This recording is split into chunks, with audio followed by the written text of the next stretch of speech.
Sherry Sporn. Watching the Aftermath show and all the various podcasts, there is a cry for the government to step in and do something.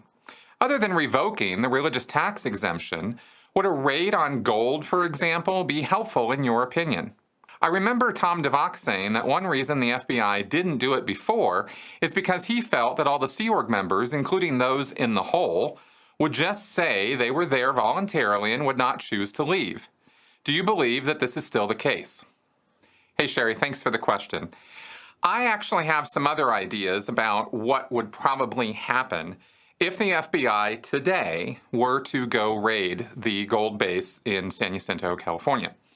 They would find, a couple hundred Sea Org members up there. Certainly not a great number of people. They'd find a smaller number of people than they would have found, 10, 20 years ago. And I don't think that it would roll exactly the same way as it rolled in 1977, 78, when there was the raid at the PAC base that the FBI did, into the Guardian's office files, and they were rolling out file cabinets, and you can look that stuff up, and oh man, it was so great when they did that. Everybody, of course, on the base at that time and at the PAC base was freaked out. Nobody was going forward and talking to the FBI or saying, oh my God, I'm so glad you guys are here because I have all these things to tell you.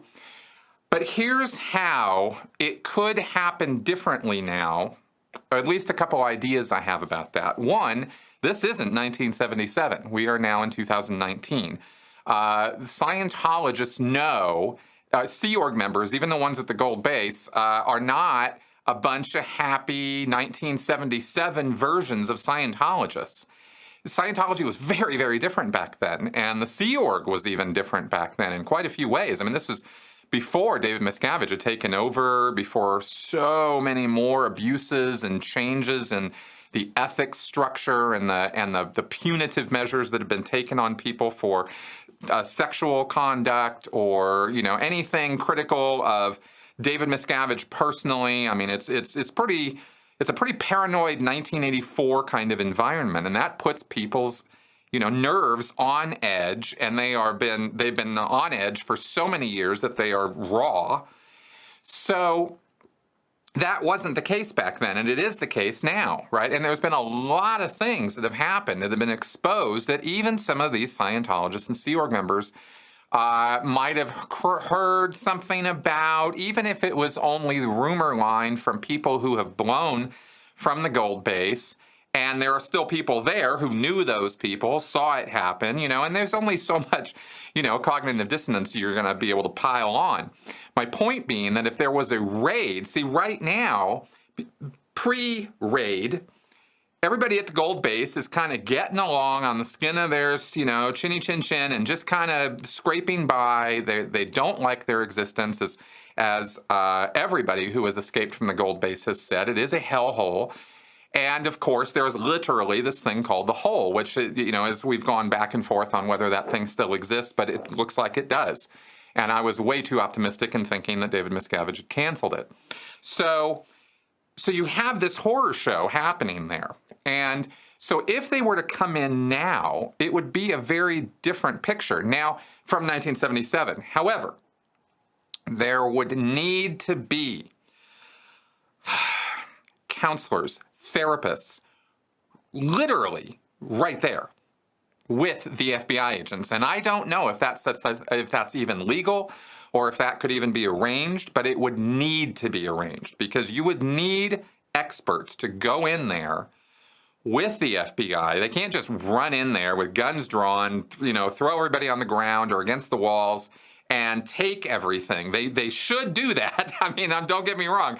I want the gold base raided. I want all these files taken. I want LRH archives raided up at the Twin Peaks where Shelley Miscavige is. I mean, the things you would find would be amazing. It'd be so interesting. David Miscavige's files and records and computers. I mean, my God, if you could find that stuff, you'd find some real hard evidence. I am positive of the abusive behavior and that sort of thing, because you'd see this sort of thing in the knowledge reports, in the PC folders, and all of this stuff. And how they would go about getting into those PC folders, I'm not sure. But I don't even know actually necessarily if they'd have to, because if they got access to the OSA files, okay, now we're really talking about some criminal activity, right? You could dig around in the PC folders, but actually, now that I think about it, it would be harder to find stuff there. But if you get into the ethics files and the OSA files, oh baby, that's where the treasure troves are. You might not even need any of the Scientologists there to cooperate or say much of anything in order to find prosecutable crimes. But if you went in there with some counselors or some cult experts, some people who actually knew what they were talking about, knew what Scientology was, knew how it worked, and could take these people one by one and actually sit them down and talk to them the right way, the way Scientologists need to be talked to, you could get some mileage with some of these people. I'm positive that you could. But you'd have to break them down. You have to start deconstructing their cult trappings and the machinery and all of the things that exist that keep the cult mentality in place and hold the cognitive dissonance in place. You'd have to start breaking that down. I guess what I'm saying is that if you could kind of, it's not a full intervention, but something like that, similar to that, maybe something on the fringes of that, if you kind of get what I'm saying, right? Like somebody who could just talk to them. Not necessarily somebody who is threatening them or telling them, how much trouble they're in, although a couple hints of that, with FBI agents hanging around with guns, I mean, you're going to have some pretty freaked out Sea Org members. Never seen anything like this, didn't expect anything like this to happen, and if you went in there and started telling them that you know about this, and you know about this, and you know about this, and you don't have to get into, I would not go in there saying Mike Rinder said this or Mark Headley said this, because that's just going to put up their cult defenses. But if you say, look, one of the reasons we came in here is because we've heard that there have been human rights abuses. Now let's talk about this. Instead of, because the person's, the Scientologist is immediately going to say, oh no, nothing like that. And you go, well, let's talk about it for a minute. What about this? What about this? What about this? What about the hole? What about the pond where people have been, shoveling shit for hours and days and weeks at a time? What about how often are you eating?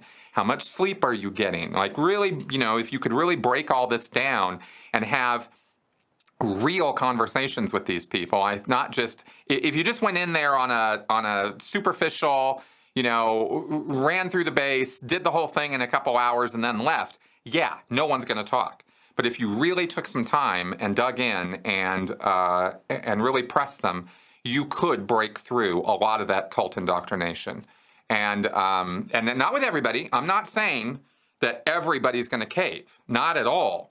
But you'll start it. And the more people who, this is just psychology 101 and sociology 101. The more people you convert over, you get deprogrammed, basically, is kind of what I'm talking about. Although I'm not saying do deprogramming on them, because that's 1980s abusive nonsense. But the way we do it now, the way you actually have an intervention now, it looks like a conversation. It's not forceful. It's not overruling somebody's will. That's not how you get people out of cults, right? Anyway, I think you guys get the idea. And I think that if that was done, we would see a productive raid. We would see all the paperwork and all that coming out.